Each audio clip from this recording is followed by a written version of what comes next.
लोकसभा चुनाव की घोषणा के बाद नामांकन नहीं होने को लेकर सभी पार्टियों में बगावत का माहौल इस वक्त चल रहा है। इसलिए इस पार्टी से उस पार्टी में जाने वालों की संख्या भी बढ़ गई है। यह बात सामने आई है कि सीटों के बंटवारे से पहले ही महायुति और महाविकास आघाड़ी के बीच मतभेद है। मुंबई में महाविकास आघाड़ी सीट बंटवारों का पेच नहीं सुलझने से अब कांग्रेस को बड़ा झटका लगने वाला है।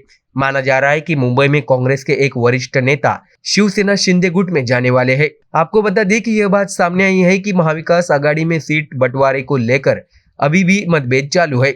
शिवसेना उद्धव ठाकरे गुट ने 17 उम्मीदवारों की सूची की घोषणा की। उद्धव ठाकरे द्वारा अपने उम्मीदवारों की घोषणा के साथ ही महाविकास आघाड़ी में मतभेद खुलकर सामने आ गए हैं।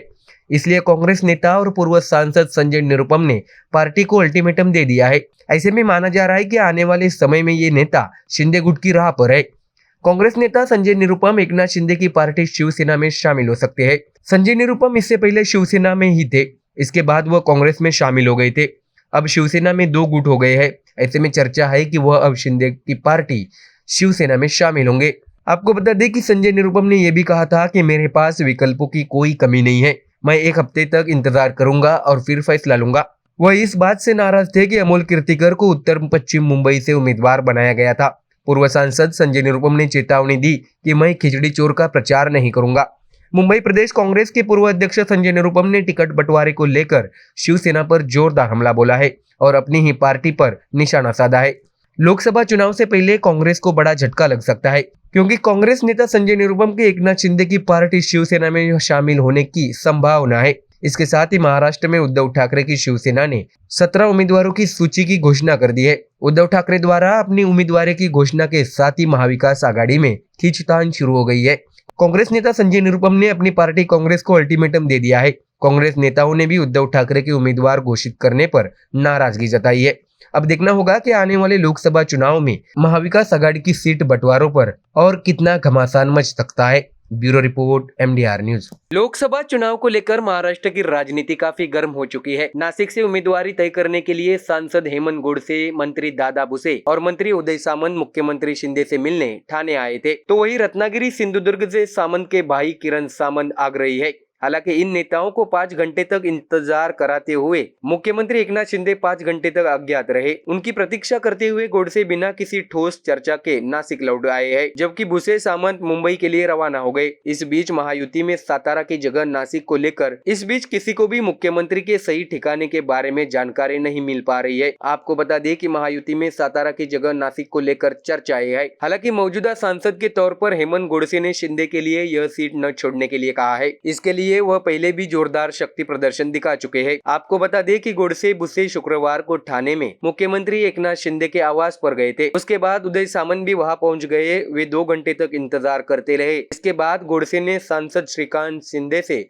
चर्चा की और नासिक लौट आए। इसके बाद सामंत और भुसे 3 घंटे तक इंतजार करते रहे, लेकिन मुख्यमंत्री शिंदे उनसे नहीं मिले। इन 5 घंटों के दौरान एकनाथ शिंदे कहाँ थे, इसकी जानकारी किसी को नहीं थी। गोडसे सामंत भुसे की मुख्यमंत्री से मुलाकात न होने से राजनीतिक गलियारों में चर्चा छिड़ गई है। इस दौरान मुख्यमंत्री एकनाथ शिंदे ने अपनी पार्टी के 8 उम्मीदवारों की घोषणा भी की है और इसमें नासिक शामिल नहीं है। बीजेपी के साथ साथ अजित पवार गुट ने भी नासिक से दावा ठोक दिया है। सातारा के बदले नासिक लोकसभा क्षेत्र एनसीपी के लिए छोड़ने की चर्चा है। इसी गर्म माहौल में आक्रामक सांसद गोडसे लगातार मुख्यमंत्री शिंदे से मिलने जा रहे हैं। इस तनावपूर्ण स्थिति में शुक्रवार को मुख्यमंत्री शिंदे और गोडसे की मुलाकात नहीं हुई और चर्चा है कि गोडसे की उम्मीदवारी अब खतरे में है। अब देखना होगा कि अपने नेताओं को समय न देने पर सीएम एकनाथ शिंदे 5 घंटे तक कहां गायब थे। ये महाराष्ट्र की राजनीति में चर्चाओं का विषय बन चुका है। Bureau report MDR news. Delhi शराब घोटाले में ईडी द्वारा गिरफ्तार दिल्ली के सीएम और आप नेता अरविंद केजरीवाल की मुश्किलें और बढ़ सकती है। ईडी शराब नीति घोटाले को लेकर किए गए भ्रष्टाचार का अब काला चिट्ठा पूरी तरह खोल रही है और अब इसी घोटाले के मामले में केजरीवाल सरकार में मंत्री की ईडी ने पूछताछ करनी शुरू कर दी है। दरअसल कथित दिल्ली शराब घोटाले के सिलसिले में ईडी ने शनिवार को केजरीवाल सरकार में परिवहन मंत्री कैलाश गहलोत से पूछताछ की है।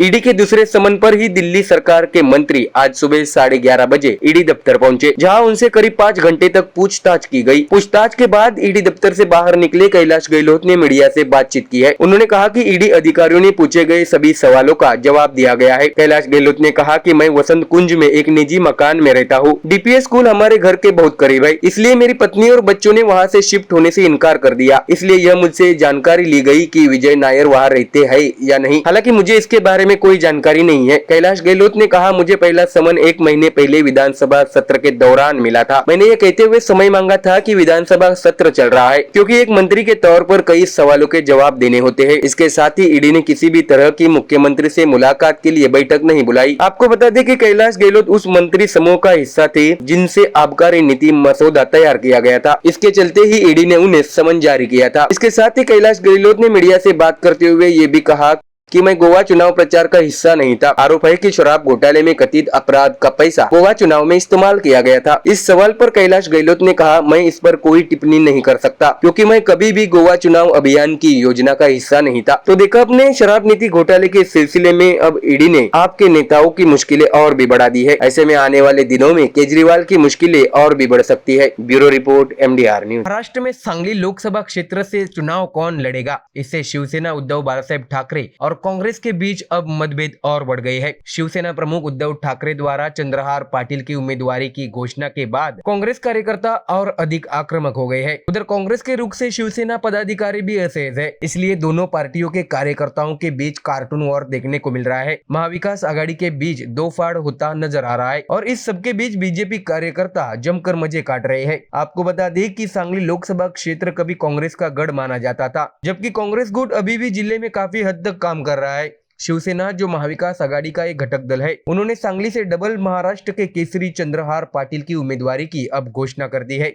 आपको बता दें कि कांग्रेस के प्रदेश उपाध्यक्ष विशाल पाटिल ने लोकसभा की तैयारी की थी, लेकिन आपसी उम्मीदवारों की घोषणा से कांग्रेस नाराज है और विवाद अब दिल्ली तक पहुंच गया है। कांग्रेस कार्यकर्ताओं ने शिवसेना प्रमुख उद्धव ठाकरे की सभा का कार्टून सोशल मीडिया पर अपलोड कर दिया। इसमें उद्धव ठाकरे चंद्रहार पाटिल की उम्मीदवारी की घोषणा कर रहे हैं और चंद्रहार पाटिल को समर्थन देने की अपील करते दिखाए गए हैं और इसमें दिखाया गया है कि सामने की भीड़ में से लोग सांगली में मशाल नहीं विशाल जैसी बातें कर रहे हैं। आपको बता दें कि सोशल मीडिया पर फेसबुक, व्हाट्सएप पर कांग्रेस कार्यकर्ताओं ने पूछा कि सांगली में शिवसेना की ताकत क्या है, क्या उन्होंने कोई ग्राम पंचायत भी जीती है। ऐसे सवाल पूछने वाला एक टेक्स्ट भी सर्कुलेट होता दिखा गया है। जगह जगह कुछ शिवसेना कार्यकर्ता इसका जवाब भी देते नजर आए, लेकिन शाम को अचानक शिवसेना की ओर से प्रसारित 2 व्यंग्यात्मक कार्टून जिसके जवाब में शिवसेना ने मीडिया पर प्रसारित करना शुरू कर दिया है। पार्टी पदाधिकारियों ने भी तस्वीरें सोशल मीडिया पर पोस्ट की है।